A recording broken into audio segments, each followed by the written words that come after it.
Hi there, it's Michael Lutzman, one of the managing directors of Bohemian Wine Club. It's Cooking with Michael for C293 Rhone, Champagne, and Chablis. And I'm going to be cooking this recipe that we have on page 21. It's from a respected Montreal chef, Emma Cerulli, seared pork chops with roasted roots. So I've got my mise en place ready here at the moment, and so the all-important wine. Mise en place means putting in place, so I have everything I need to make the meal put together. So again, I've got the beautiful Rhone wine, I've got the a really good maple syrup and an unfiltered olive oil.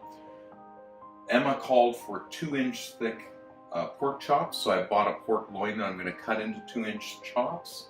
And I've got fresh thyme and beets and potatoes and pomegranates, and I'm going to show you a trick about getting the seeds out of the pomegranates. Pomegranate juice. I've got everything here that I need to make the meal, and then I will show you when I've got everything ready. I'm going to show you how to prepare a pomegranate. See you then. So here we are to get the pomegranates. The seeds are the things that are important. So this pomegranate's not looking so great, so we bought one just in case it's not. But here's the best way to get pomegranate seeds out. I'm cutting this crossway.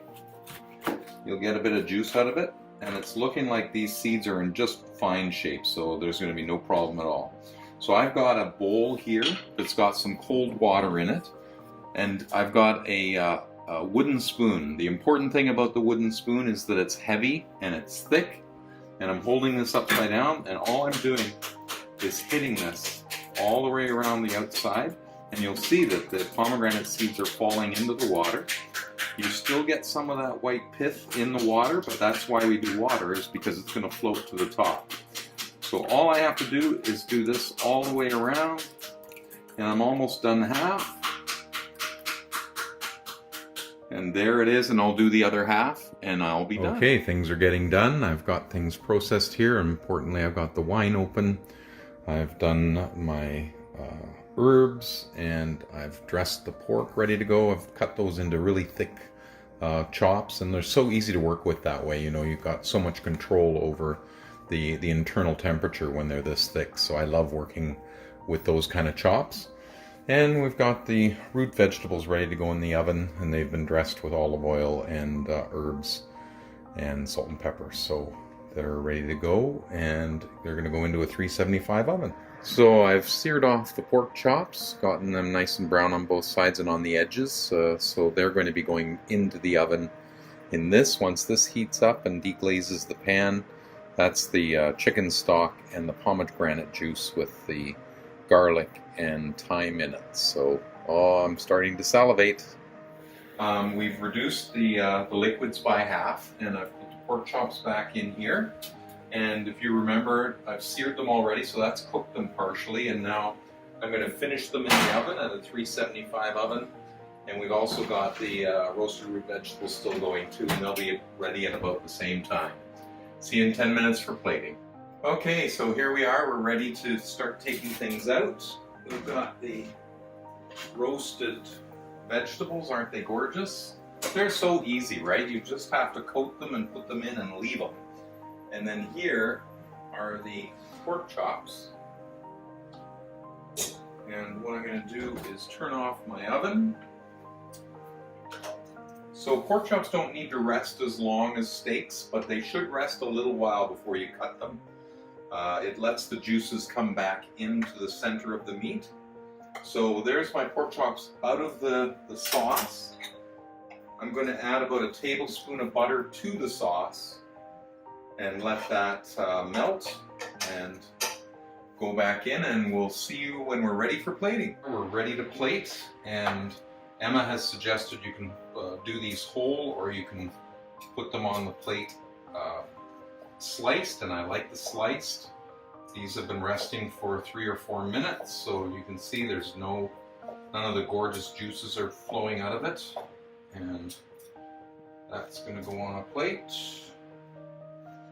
There we are. So, and then I've got my trusty tongs. We're going to get some of these roasted beautiful vegetables here. You could do a starch with this, but it's really not necessary. These root vegetables are so starchy, they're just beautiful. and they fill you up wonderfully. They're calorically dense. And we got a few potatoes here as well, so that works. And then lovely roasted garlic, that's going to go on there. I'm going to sprinkle a few pomegranate seeds on top. Some flat leaf parsley. Beautiful plate. What a beautiful plate. Thank you, Emma, for this wonderful recipe.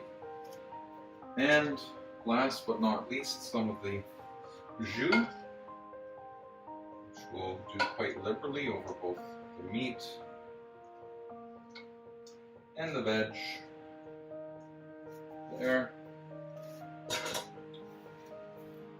So there is a beautiful plate of that's pork chop with roasted root vegetables. So as far as the wine pairing goes, this is Domaine de Mermez, Colline d'Esprit. So this is Grenache and Syrah, and in most wines it's GSM with Mourvèdre as the M in GSM. But this does not have Mourvèdre in it, so it's got the Grenache for the fruitiness, it's got the Syrah for its elegance, and that's why it can work well with pork, because it doesn't have that tannic structure that the Mourvèdre would give it. So that's why this is a perfect pairing with this dish. So I can't wait to try this dish with this wine. So cheers everybody, bon appetit!